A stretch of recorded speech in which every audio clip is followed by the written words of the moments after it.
আজ বাংলাদেশ একটি গভীর সংকটময় মুহূর্তের মধ্য দিয়ে যাচ্ছে। এখন পর্যন্ত আমাদের প্রাপ্ত খবর অনুযায়ী আওয়ামী লীগ, ছাত্রলীগ, যুবলীগের সন্ত্রাসীরা গুলি করে কুপিয়ে প্রায় 30-এর অধিক শিক্ষার ছাত্র জনতাকে হত্যা করেছে এবং দিন শেষ হতে হতে এই সংখ্যাটা কোথায় গিয়ে দাঁড়ায় আমরা জানি না। এরই প্রেক্ষিতে আমরা একটি সিদ্ধান্ত নিয়েছি, আমাদের একটি জরুরি সিদ্ধান্ত মোতাবেক আমাদের যে 6 তারিখের যেই লং মার্চ টু ঢাকা কর্মসূচি ছিল সেটাকে আমরা একদিন এগিয়ে নিয়ে এসেছি। অর্থাৎ আগামীকাল 5ই অগস্ট সারা দেশের মুক্তিকামী জনতাকে ঢাকার উদ্দেশ্যে রওনা হওয়ার জন্য আমরা আহ্বান জানাচ্ছি।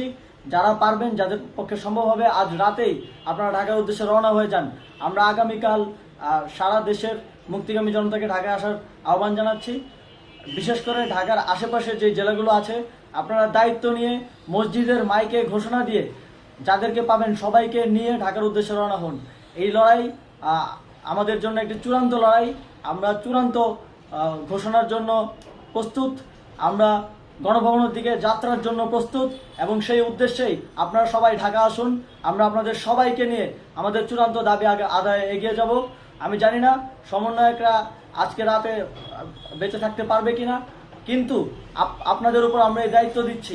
আপনারা সবাই নিজ দায়িত্বে ঢাকায় আসবেন আগামীকাল এবং পরশু পরিস্থিতি বিবেচনা করে পরশু গণভবনের দিকে 4 দিক থেকে আমরা রওনা হব।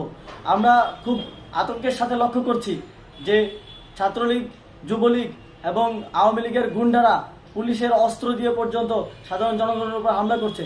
কিন্তু একটি সুখের খবর হচ্ছে সারা দেশের বিভিন্ন স্থানে সেনাবাহিনী ছাত্র জনতার পক্ষে দাঁড়িয়েছে।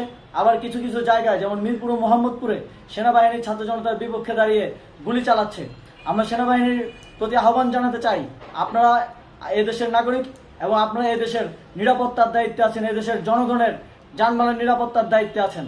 আপনারা দেশের পক্ষে এবং দেশের জনগণের জন্য কাজ করবেন। কোনো খুনি সরকারের জন্য, কোনো খুনি রাজনৈতিক দলের জন্য কাজ করবেন না। এটি এদেশের জনগণ আপনাদের থেকে প্রত্যাশা করে। আমাদের এই আন্দোলনে সম্পূর্ণ সমর্থন দিয়ে হয় নিরপেক্ষ থাকুন অথবা এই খুনি বাহিনীকে, সরকারের খুনি বাহিনীকে প্রতিহত করুন, তাদেরকে যথাযথ শাস্তির আওতায় নিয়ে আসুন। যেই কারফিউ সরকারের পক্ষ থেকে ঘোষণা করা হয়েছে, আমরা স্পষ্টভাবে বলতে চাই সেনাবাহিনী এই ধরনের কোনো কারফিউ বাস্তবায়নের জন্য মাঠে না নামে। যদি মাঠে নামে তাহলে সেনাবাহিনী স্পষ্টভাবে অফিসিয়ালি জনতার বিরুদ্ধে দাঁড়াবে। আমরা চাই না সরকারের এই ষড়যন্ত্রে সেনাবাহিনী পা দিক। সেনাবাহিনীকে জনতার বিরুদ্ধে দাঁড়ানোর যে ষড়যন্ত্র সরকার রচনা করছে সেটিতে সেনাবাহিনী পা দিবে না, এই বিশ্বাস আমরা রাখতে চাই। আওয়ামী লীগ আজ সারা দেশে তাদের খুনি বাহিনীকে নামিয়ে দিয়েও ছাত্র জনতার প্রতিরোধের মুখে টিকতে পারেনি। রাজপথের পরাজিত শক্তি হিসেবে তারা সেনাবাহিনী সহ অন্যান্য বাহিনীকে আমাদের বিরুদ্ধে কাজে লাগানোর চেষ্টা করছে। এই চেষ্টাকে, এই ষড়যন্ত্রকে ব্যর্থ করতে হবে এবং আগামীকাল সারা দেশে মসজিদে মসজিদে ঘোষণা দিয়ে ঢাকার উদ্দেশ্যে আপনারা রওনা হন। প্রত্যেকটি পরিবার থেকে অন্ততপক্ষে একজনকে ঢাকার উদ্দেশ্যে রওনা করে দিন এই ইতিহাসের সাক্ষী হতে।